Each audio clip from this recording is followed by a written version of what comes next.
UMG dominates, Luminate illuminates, and Drake Sue-minates. Welcome to the Unlimited Supply Podcast, your daily music business TLDR in your ear, powered by Saline Sinus Rinse, and brought to you by No Disc, helping music technology and finance companies navigate the music industry, and in partnership with Digital Music News.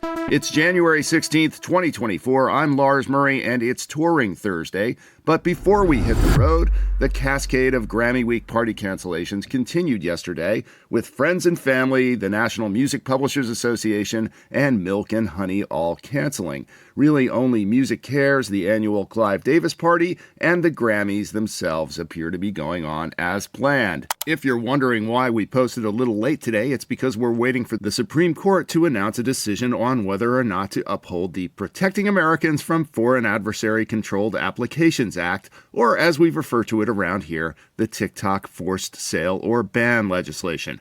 Okay, another dollar in the Jenny Smythe ban tip jar. As of this recording, we haven't heard anything yet, but this has gotten interesting, and it's gonna stay interesting. As of yesterday, TikTok signaled that if the court held up the ban, there wouldn't be a workaround because they would shut themselves down in the U.S., presumably to concentrate the blowback from its sudden disappearance on U.S. politics. Take that, U.S. government. And the New York Times is reporting a little bit of good news. TikTok said yesterday it would not be laying off its U.S. employees, at least yet. Glad to hear that from my friends who are employed at TikTok, who are generally very supportive of artists and the music community, regardless of corporate and geopolitical shenanigans. Yesterday, Luminate released its 2024 year-end data report. Good friend Jamie Marconette from Luminate presented in a Zoom call. The report is chock full of actionable intel, and it looks pretty good too. A couple of interesting things that caught my eye, other than a stat that almost half of all uploaded tracks on streaming services never are played. Well, how about these? The majors only account for 8.2% of all tracks uploaded, and that 8.2% accounts for almost 80% of all listening. More on that in a second. The other very interesting takeaway was the relative strength of rock in streaming this year. It was the number 2 growth genre behind pop. Not surprising that pop was growing. That accounted for 7 of the top 10 artists, 13 of the top 20 artists, and 47 of the top 100, given the year of the female solo artist we had in 2024. Rock, for its part, was driven in part by Noah Kahan, Hozier, and legacy acts. But who had Linkin Park on their bingo card as one of the top artists of 2024? Just to run through a couple more, superfan listening was up 2 ticks from 18 to 20%, and finally Luminate dove into the concept of pairing screens, that is, listening while pursuing other related activity, whether it's gaming or virtual events, and it found measurable bumps through gaming and live event integration. Once again, Karen Allen, our Axe Grinder guest, was right about gaming. It drives streaming, and now we have the data to prove it.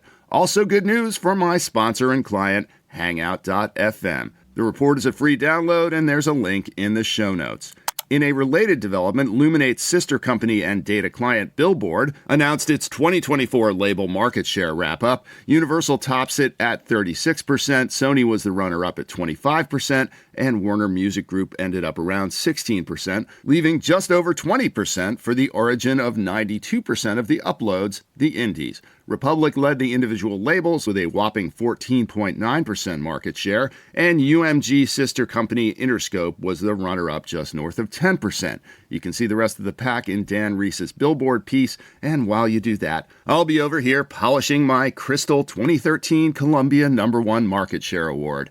Damn, we were good. In an interesting sequence that played out across the day yesterday, First Music Business Worldwide reported that Drake had dropped his legal action against Universal Music and Spotify over Kendrick Lamar's massively successful diss track, Not Like Us.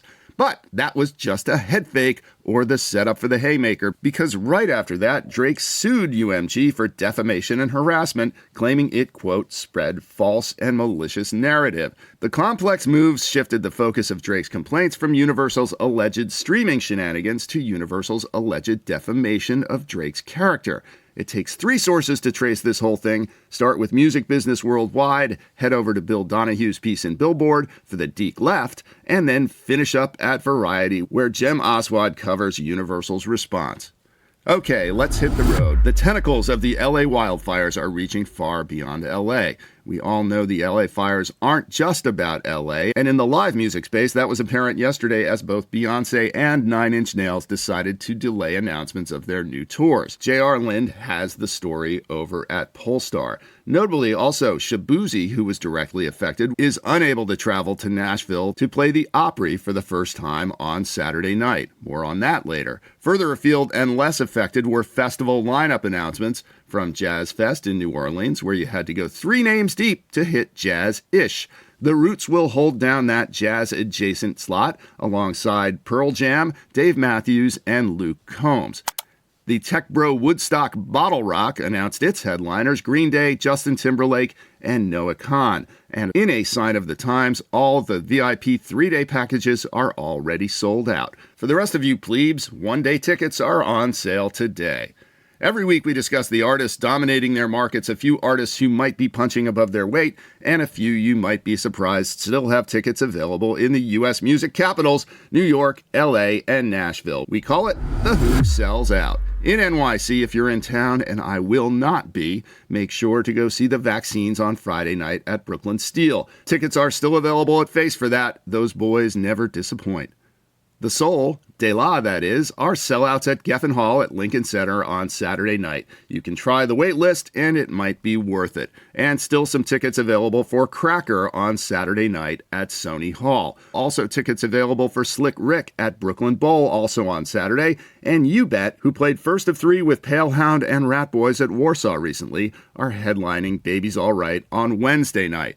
In Nashville, where hardly anything ever sells out, even so, it's a pretty light week for the non-locals. Shaboozey, as we said above, was supposed to play the Opry this weekend, but that's not going to happen, and he's not going to be able to travel. On the other hand, Opry Goes Dolly is happening instead on Saturday, featuring a cast of thousands, including one of my favorites, Sonny Sweeney. Still tickets available for that. Chuck Prophet is playing Third and Lindsley on Sunday. Otherwise, go out and support the armies of local folks playing in town. In LA, well, there are other priorities this week. Enough said. Check out the list of LA fire relief resources in the show notes, and a shout outs to my brothers in podcast, Metallica. They're all within My Hands Foundation, ably run by Metallica Report podcast co-host Renee Richardson, donated $500,000 to fire relief yesterday.